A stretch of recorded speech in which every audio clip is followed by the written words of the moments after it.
The bloody Islamic Revolutionary Guard has entered a harsher phase within Iran.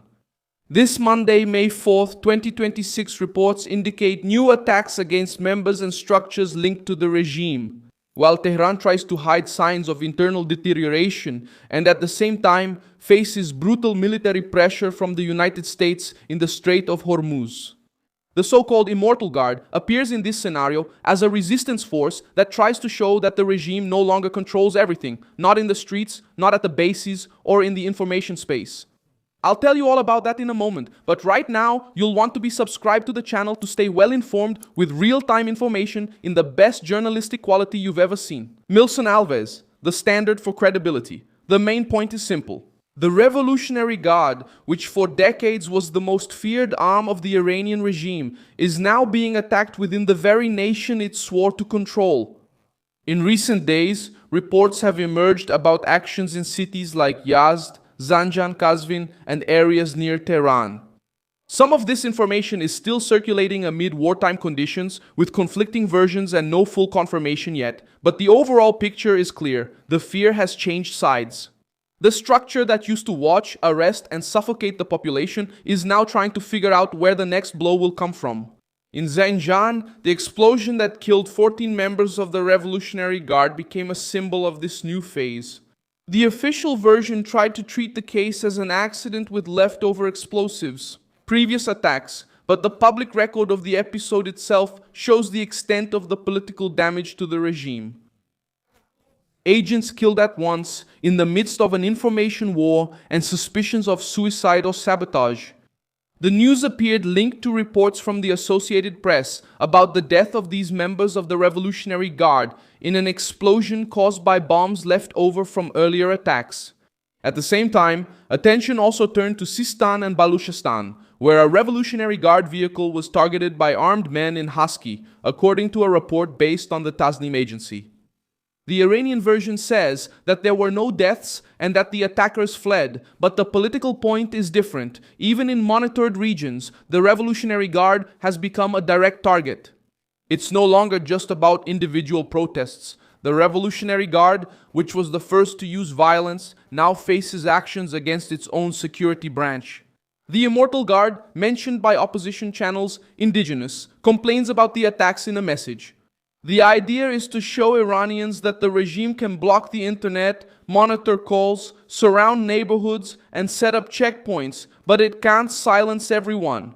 The act of burning symbols made the news. It appeared on Associated Press, remaining bombs in parallel. I wanted to know if it serves as communication in a nation where many people can't speak freely. When the state controls the network, the streets become a warning. This scenario is getting stronger because repression in Iran hasn't decreased during the war. On the contrary. The United Nations stated that Iran has executed at least 21 people since the beginning of the war with the United States and Israel, in addition to arresting more than 4,000 people on charges related to national security. Among the cases mentioned, there were executions related to the January protests, opposition-related charges, and espionage. On this same Monday, the international press also reported that Iran executed 3 men accused of being involved in the protests against the government that shook the nation in December and January. Iranian authorities say that those convicted took part in violence and the killing of a security officer. But human rights groups continue to denounce flawed trials, forced confessions, and the use of the death penalty as an instrument of fear. That's where the internal crisis meets the external crisis. While Tehran tightens its grip on the population from within, Trump puts pressure on the regime from the outside. The President of the United States rejected Iran's latest proposal to end the war, calling the terms unacceptable. The Iranian plan, with 14 points, called for ending the fighting, opening the Strait of Hormuz within 30 days, and leaving the nuclear issue for later. Washington did not accept this logic because the core of the dispute remains precisely the Iranian nuclear program. Trump's refusal has a direct impact. For the regime, it would be more convenient to discuss the war now and leave the nuclear issue for later. For the United States, this would give Tehran room to buy time, reorganize its forces, and keep the most sensitive issue off the table. That's why the White House keeps up the pressure. The message is direct. It's not enough to reopen the Strait of Hormuz if the heart of the problem remains untouched. At sea, the situation has also escalated. The United States said it is ready to escort commercial ships through the Strait of Hormuz as part of a new attempt to break the blockade that is affecting the global economy. The Joint Maritime Information Center has instructed shippers and vessels to cross on the Oman side within a reinforced security area. The operation may involve destroyers. More than 100 aircraft and 15,000 military personnel. Iran responded with an open threat. According to Reuters, Iranian state television stated that the Navy prevented Zionist American ships from entering the Strait of Hormuz. Meanwhile, the Fars agency said that 2 missiles hit a United States vessel near Jask. Reuters highlighted that it was unable to independently verify these reports and that there was no immediate response from Washington at that time. Even so, the Iranian military warning was clear. Foreign forces attempting to enter the passage may be attacked. This maritime pressure is decisive because Hormuz is not just a route, it's a vital artery for global energy supplies. The regime's economy is trapped on 2 sides. It loses ground at sea and loses calm in the streets. The Associated Press also reported that the United States blockade against Iranian ports led to 49 commercial ships being sent back, according to Central Command. The goal is to force Tehran back to the table in a weaker position. Inside Tehran, the Revolutionary Guard has gained even more power since the beginning of the war. Reuters reported that after the death of Ali Khamenei on the first day of the conflict and the elevation of Mojtaba Khamenei, the real power became more concentrated in the hands of the Revolutionary Guard commanders and in security structures. The new leader appears more as a legitimizing figure than as an absolute commander. This explains why the repression increased. When a military elite moves to the center of power, it tends to treat any criticism as a threat of war. A protester becomes an enemy. A journalist becomes a foreign agent. The internet becomes suspect. A family that asks for news about a prisoner becomes a target. The regime tries to maintain the appearance of control, but each new execution and each new arrest show the opposite. Those who rule by force need to use more and more force to stay in power. The Revolutionary Guard was created precisely for that. Created by Ruhollah Khamenei in April 1979, it was established to organize paramilitary forces loyal to the Iranian Revolution and to act as a counterbalance to the regular army.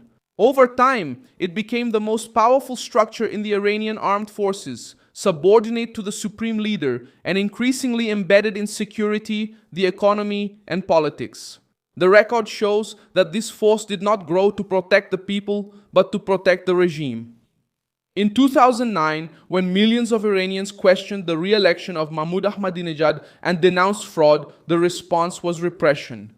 The British journalist notes that the government's reaction demonstrated the supremacy of the Revolutionary Guard over the population and consolidated the official victory despite the accusations. That episode taught a harsh lesson. When the vote threatens the system sends the security forces into the streets. The same pattern appeared after the death of Mahmoud Ahmadinejad in 2022. The population returned to the streets against the morality police and against the rules imposed on women. The regime responded with arrests, questionable trials, and executions.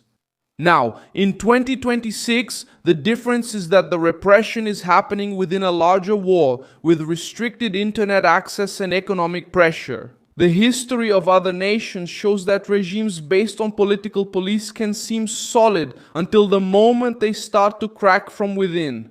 In Romania, Nicolae Ceausescu led a surveillance state supported by the Securitate, but his regime collapsed in 1989. After he ordered a crackdown on protesters in Timișoara, the protests spread to Bucharest, and the army eventually abandoned the dictator. When the force that sustains fear loses control of the streets, the entire system can collapse quickly. Other examples also help to understand the danger for Tehran. Dictatorships that block information, control the courts, and treat opposition as a crime can survive for a long time, but they pay a price. They lose social trust. That's Iran's pressure point right now. The Revolutionary Guard still has weapons, money, prisons, and external networks, but it can no longer hide the fact that it has become a target at home. That's why the attacks attributed to the Immortal Guard have such a symbolic impact. They appear at a time when the population is worried, the internet is monitored, protests are being suppressed, and Iranian negotiators are trying to buy time abroad. The message circulating among the opposition is direct. Even with the regime trying to close all doors, there is resistance within Iranian territory itself. At the same time, Trump is increasing the cost of survival for the regime. The rejection of the Iranian deal, the operation to guide ships in Hormuz, and the blockade against ports put pressure on the Revolutionary Guard at the point it fears most, the loss of control. Tehran wanted to separate war, maritime issues, and the nuclear issue. Washington wants to roll everything into one bill. And that bill keeps growing with every ship stopped, every reported execution, and every internal attack against regime agents. In the end, what emerges is a two-front crisis. On the outside, the United States pushes Iran against the wall in the Strait of Hormuz and in negotiations. On the inside, the Revolutionary Guard faces reports of sabotage, attacks, and organized disobedience. The Immortal Guard sends its signals, and the Revolutionary Guard discovers that controlling a nation through fear doesn't mean controlling the future. I'm Milson Alves, an international relations analyst, and my purpose is to keep you well informed with the truth every day. The news links are in the video description. Like this video, subscribe to the channel, and at the end, check out the comments so you can be even more engaged with the Milson Alves community.